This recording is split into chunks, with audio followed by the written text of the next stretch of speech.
Andal block के Kajora area के मधुजोर 5-6 colliery के निवासियों ने पुनर्वासन की मांग पत्र लेकर दक्षिण खंड ग्राम पंचायत में प्रदर्शन किया।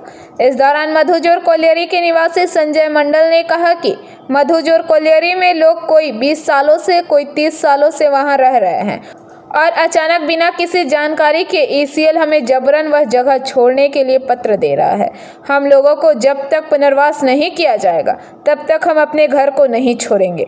दूसरी ओर दक्षिण खंड ग्राम पंचायत के प्रधान अनंत घोष ने कहा कि ग्राम पंचायत के अंतर्गत ईसीएल नहीं आती है, फिर भी ईसीएल के सभी अफसरों से निवेदन करूंगा कि मधुजोर कोलियरी के लोगों की मांगों को अनदेखा न किया जाए, इस पर कोई कदम उठाई जाए। কি হয়েছে কি সমস্যা? আমরা অনেক বছর ধরে, আমরা হয়তো 20 বছর আছি, কেউ 30 বছর, কেউ তো অনেক বছর ধরে সব আছে। হুট করে এখন বলে দিলে হুট করে কেউ উঠে যেতে পারে না, কারণ ঘর দুয়ারের ব্যাপার আছে। আমরা হুট করে কোনো কিছু করেই নিতে পারিনি এখন। তো আমাদেরকে একটুখানি সময় দেওয়া দরকার, কিংবা আমাদেরকে ব্যবস্থা করে দিতে হবে। কে উঠে যেতে বলেছে তোমাদের? এই যে কোলিয়ারির ম্যানেজমেন্ট। হ্যাঁ। তো তোমরা এখন কি চাইছো? আর এখন চাইছি আমাদের একটা নির্দিষ্ট কোনো ব্যবস্থা করে দেওয়া হয়। এইভাবে আমরা উঠে যেতে পারবো না, কেউই পারবো না এরকম করে উঠে যেতে। অন্যথায় যদি কোলিয়ারি বল প্রয়োগ করে তখন তোমরা কোন পথে হাঁটবে? তখন আমরা সবাই মিলে লড়বো, যেভাবে বলছি। আমরা কিন্তু ছাড়তে পারবো না এরকম করে। কি নাম তোমার? তাহলে জান দিয়ে দেব তো বলো। হ্যাঁ বলো নেম কি বলছিলে? হ্যাঁ। না কিছু আর তোমার কিছু বলবে? হ্যাঁ, এটাই বলছি, সবাই সেটাই চাই আমার মতো। এসছি যে আমরা দীর্ঘ 30 বছর ধরে 5 নম্বর মধুজোর কোলিয়ারিতে বসবাস করছি। আমাদের ছেলে মেয়ে পড়ছে, সামনে 1 মাস পরে গ্র্যাজুয়েশন পরীক্ষা আছে, তার জন্য আমার খুবই অসুবিধা হবে।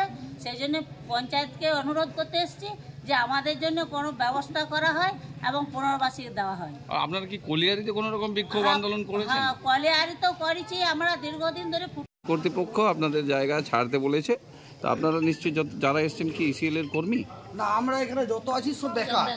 তবে এসেছি আজ মোটামুটি কেউ 20 বছর আছে, কেউ 30 বছর আছে, কেউ 25 বছর আছে। আমি নিজেই মোটামুটি 30 বছর মানে দীর্ঘদিন ধরে এক জায়গায় বাস করছি। একদম আগে যখন এশিয়ালের লোক ছিল তখন টিনের ঘরে বাস করতাম। এশিয়াল ম্যানেজমেন্ট যখন রিটায়ার্ড হয়ে গেছে তখন একটি কোয়ার্টার ছোটো পেলাম, তাও আমরা সব ভেঙে নিয়ে চলে গেছিলো। সেটি মেরামত করে কোনোরকম করে ওখানে মেয়ে ছেলে নিয়ে আমরা সংসার করে আছি। নিজের বাড়ি নাই।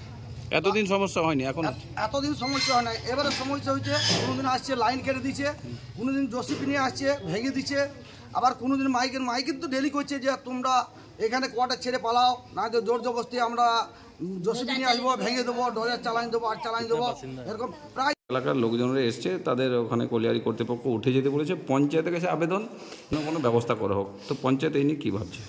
না, আমাদের অ্যাকচুয়ালি গ্রাম পঞ্চায়েতের আন্ডারে তো ইসিএল পড়ে না। তো আমি আপনাদের মাধ্যমে ইসিএল কর্তৃপক্ষকে এবং আমরা লিখিতভাবে আমরা বিডিও, এসডিও এবং আমাদের বিধায়ক রয়েছে তাপস ব্যানার্জি মহাশয়, আমি তাদেরকে জানাবো তাদের এই দুঃখের, এই অসহায় গরিব মানুষগুলোনের এই শীতের দিনে, এই শীতের রাতে তাদেরকে ঘর থেকে বেরিয়ে যেতে বলছে। আমি আপনাদের মাধ্যমে ইসিএলকেও জানাতে চাই যে। अंडाल से मंथन पासवान की रिपोर्ट, पीवीटीवी न्यूज़। नियमित अपडेट एवं दुनिया भर की ताज़ा खबरों के लिए हमारे फेसबुक पेज को फॉलो एवं यूट्यूब चैनल को सब्सक्राइब करें।